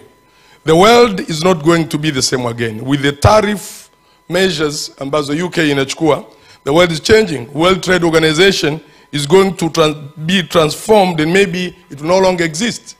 Na kinachotokea ni international trade and investment will suffer greatly. Nchi zetu za Africa, they will be more in need of financing using alternative methods rather than expecting the so-called development partners, because they themselves will be in a big economic upheaval which the world has never seen anymore. So instead of looking on foreign investors, we can have domestic direct investment. And this is what is the government of Zanzibar doing. There is a lot of idle capital somewhere in the world. Only that we don't realize there is an idle capital. Now countries ambazo zimeona hilo kama UK, Luxembourg, Hong Kong, they turned into tapping the idle capital in the Middle East. The petrodollars are sitting there. Those billionaires in the Middle East, they don't even know what to do with that amount of money. They are buying gold cars, investing in football clubs and so on. What they need is you have to have a big pipe which conform to their ethics. Then they can pour money in. Various countries globally are using this method. Hong Kong is a special case. Their first Sukuk in 2014 was $1 billion. Now they are issuing Sukuk bond up to $3 billion, and they are one of the big market for Sukuk. Hong Kong Stock Exchange is a big market for Sukuk, just as London is also. I am also, in our company, we are a member of London Stock Exchange Group. So they are very important in doing this. So let me cut short by going to the features of Zanzibar Sukuk. What we are showing here is the SPV formed by the government of Zanzibar, Special Purpose Vehicle, in which the chairperson is CPA Juma Amor, but then you can see the whole team, board of directors. Even Nasser here is one of the board of directors. Where is Nasser? There he is. Nasser is board of directors. Nasser Shaban, there is Yasin Amir, Ali Akif, all those from the government entities, in order to bring the governance, experience into this newly formed SPV. The executive director is also director of Mwani Company, the seaweed company in Zanzibar, Dr. Masood, and there are employees for the government of Zanzibar to make sure that your funds will be taken care of. But Sukuk being an Islamic, based on Islamic Sharia, you must have, you have gone very fast, you must have before it the Sharia board. The Sharia board, these are scholars who make sure that this instrument conforms to Islamic law, because Sukuk are based on Islamic law. So Professor Hamid Hikmani is a known scholar, and we have Sheikh Abdallah Ndauga from the Muslim Scholars Organization, and you have all those, Dr. Saidi works with the Minister of Trade, and you have Yasir Masood is one of the guru in Islamic finance in Tanzania, we can say, and Sheikh Batash from the Mufti office. These 5 people are there making sure that the Sukuk conforms to the Islamic law. The risk of this instrument, because you are going to invest in it. What are the risks? Number one is the risk factor relating to the issuer or SPV. Being a newly formed institution, it might be lacking the proneness of governance and so on. But if you press it, you will see the mitigations. SPV directors, you can press it. SPV directors are from the government, corporates, and there is a backup of officials from the Ministry of Finance to support them. And then there are transaction agents like we, Yusra Sukuk Company Limited, the only Sharia compliant capital market company in all of the sub-Saharan Africa south of Equator. We have that experience. But then there is a risk of default from the government not paying the coupons and even paying the principal amount at year 7. This is a 7-year maturity instrument. To mitigate that one, what we have done is there is government guarantee. All government instruments have got government guarantee. And no government can default because it knows what is the effect of a government defaulting. But then there are income streams we will show you. The government, the president advised we should have income streams which are Sharia compliant to generate funds in order to pay the investors. And then we have a very brilliant idea of having an escrow account.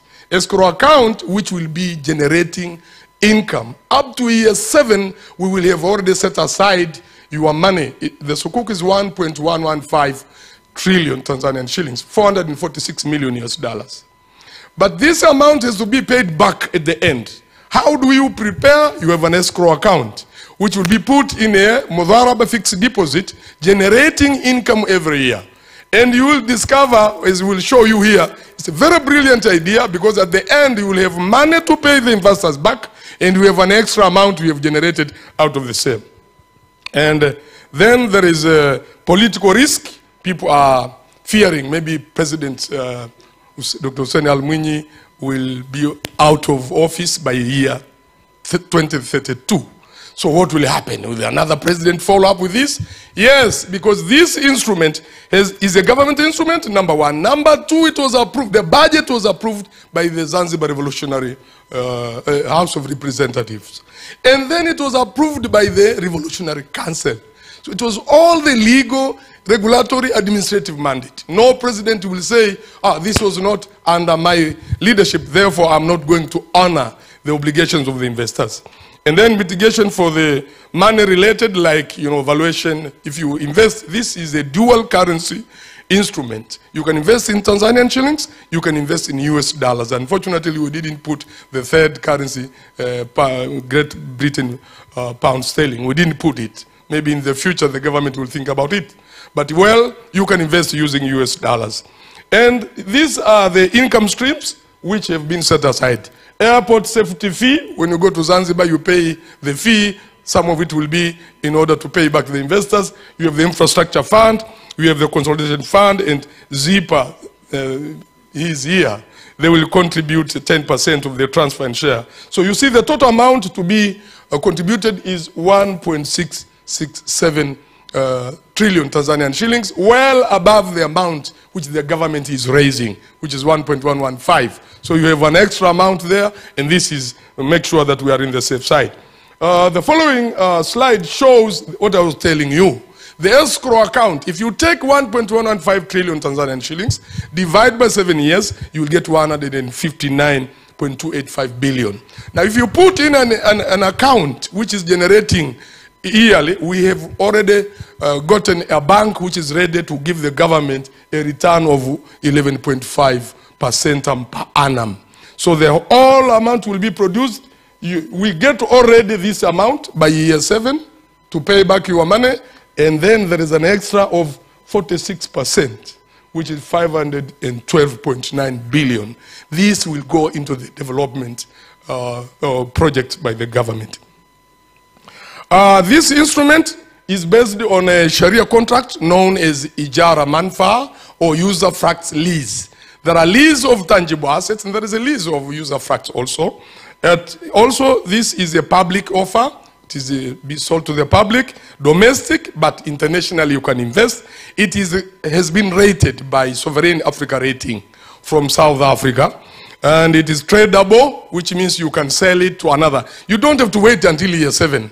If you feel maybe at year 2, I want to sell and go out, you can sell into the stock exchange. I'm finishing over. And the amount is 1.15 billion Tanzanian shillings in 3 tranches. The first tranche, as he said, 300 billion, Professor Wasami said, and 300 billion more. So you are warmly welcome to invest in Zanzibar Sukuk. And we are here. We can show you the forms. If you want, we can give you the forms. You can download the software, a copy of the forms. You can fill it. and then send it to the People's Bank of Zanzibar, and you will be an investor. Why do you invest into Zanzibar Sukuk? First of all, you are contributing to the development of Zanzibar. If you're a Zanzibari, a Tanzanian, you are showing you are a patriotic. You are a patriot because patriots always, west or east. Always, home is the best. Thank you so much.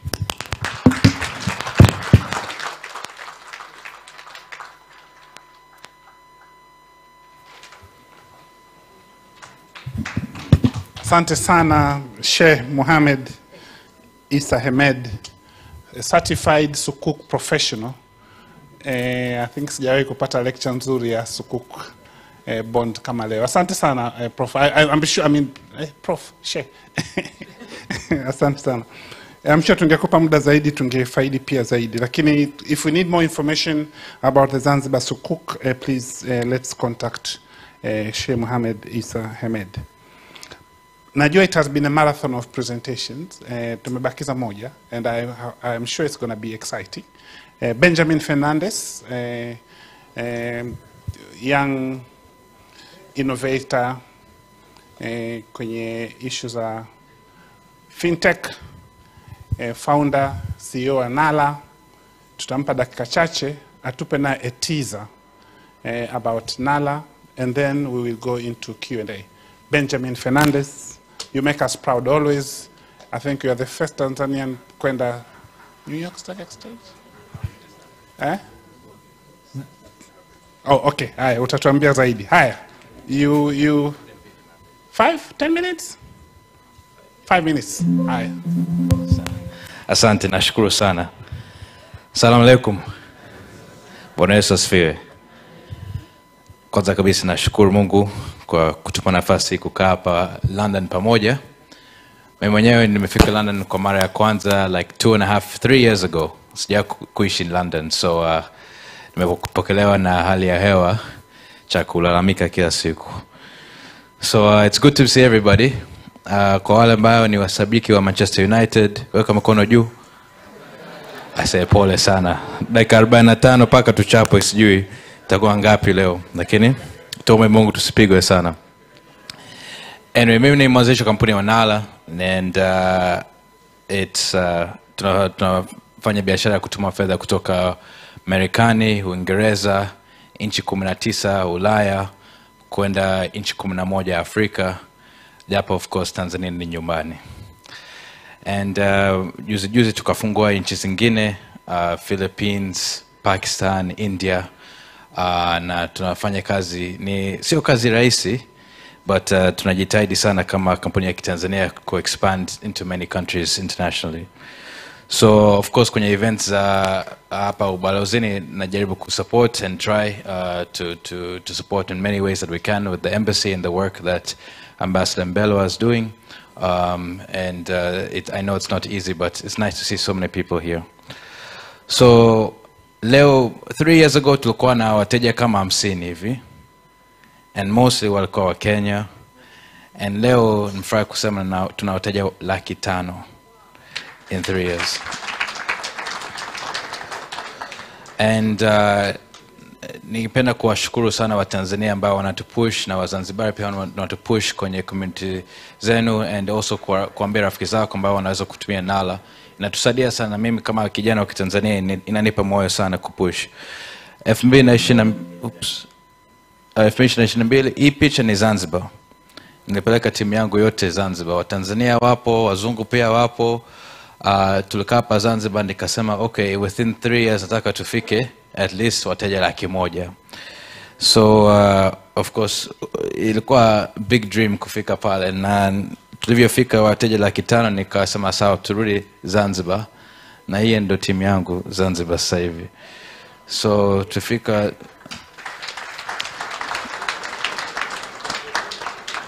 leo naajiri watu 160, Uingereza 67.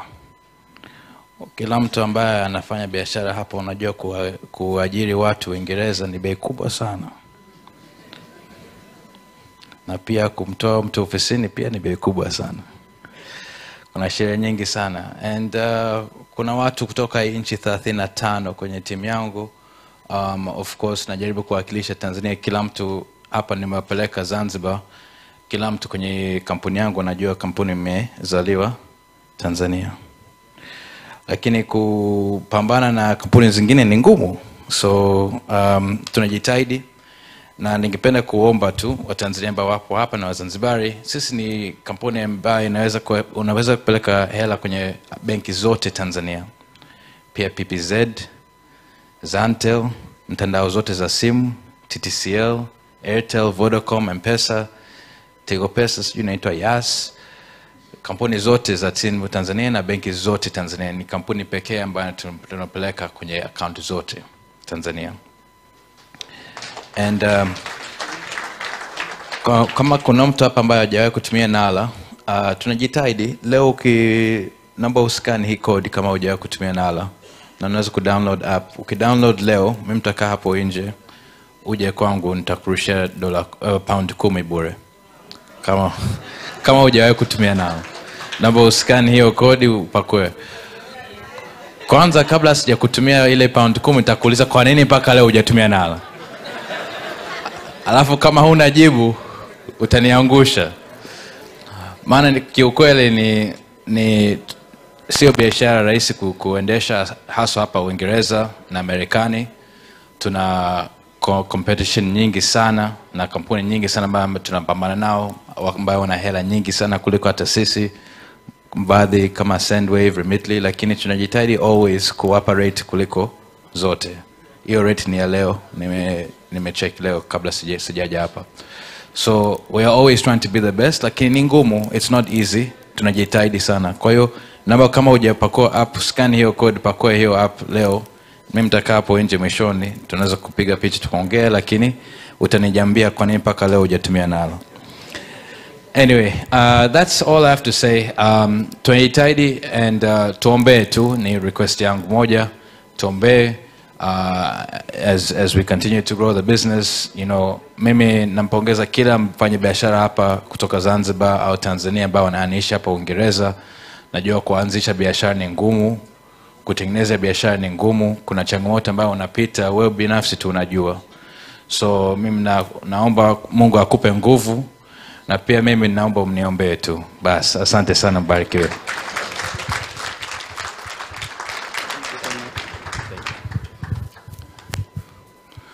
Asante sana Benjamin. Unajua anatoka kwenye familia ya dini hivi, kwa hiyo kumwombea Mungu, kuombea. Sasa niulize, wale ambao walikuwa wana scan, is it because of the 10 pounds au ni kwa sababu au ni kutaka kumsupport Benja? I think that was a good motivation. I know 10 pounds is nothing, lakini wanaweza kanunua it's something, afadhali. Asante sana. So jamani, 10 pounds turudishe 10 pounds 10 pounds 10 pounds. Sasa kuna component moja ina miss kidogo, na naomba tutumie dakika 5 kuisikiliza. My apologies. Mkurugenzi mtendaji wa PBZ, People's Bank of Zanzibar, alitakiwa awepo azungumzia the financing opportunities kama unataka mortgage na vitu kama hivyo, lakini kwa sababu ameshindwa kuwepo, amemwomba mkurugenzi wa ZSSF ataongea kwa dakika 2-3 just to give you a flavor of options and opportunities zilizopo PBZ to finance either for sukuk or for the mortgage. Karibu sana Naso. Asante. Sasa hivi nasimama kwa niaba ya mkurugenzi wa PBZ. Mkurugenzi ameniomba niwaambie kwamba kwenye zile nyumba ambazo zinauzwa na ZCCF na ZHC, PBZ wanatoa mortgage mpaka miaka 20, People's Bank of Zanzibar, na si lazima mtu awe Mzanzibari. Mtu yote ambaye even ni foreigner unataka kumiliki nyumba Zanzibar, basi PBZ wanatoa hizo mortgage mpaka miaka 20. Lakini vile vile watafungua account ya diaspora, na wako online, watafungua account ya diaspora. Kwa hiyo mtu yote ambaye anataka kufungua account ya diaspora na kuaccess PBZ, kwa hiyo wao hizo huduma wanatoa. Na ameniagiza kwamba hakutokuwa na dhamana yoyote. Dhamana itakuwa ni ile nyumba yenyewe ambayo wewe unaitaka. Either ukinunua nyumba kutoka ZCCF au nyumba kutoka ZHC, kwa hiyo ile nyumba yenyewe ndio dhamana. Kikubwa anachotaka ni uhakika wa income wewe ya kila mwezi kufanya ile installment yako kupeleka pale PBZ. Kwa hiyo hicho ni cha mwanzo. Lakini cha pili ameniagiza sukuk. Kama unataka kuwekeza kwenye sukuk, unaweza ukafungua account ya diaspora, alafu ukaweka pesa kwenye PBZ, baadaye PBZ wakahamisha ile fedha yako kutoka kwenye account yako ya PBZ sasa hivi kwenda kwenye account ya sukuk pale pale. Kwa hiyo na vile vile hii fursa hii inapatikana. Sheikh Mamidisa amezungumza kuhusu na diaspora, lakini People's Bank of Zanzibar kama una account sehemu nyingine unaweza kufungua pale PBZ ukafanya transfer kutoka kwenye benki yako kwenda PBZ, then ukasubscribe kwenye sukuk. Kwa hiyo maelezo yote ya PBZ tutaonana na mimi, na maelezo yote ya mfuko wa hifadhi ya jamii ZSSF tutaonana na mimi. Asante sana. Asante sana.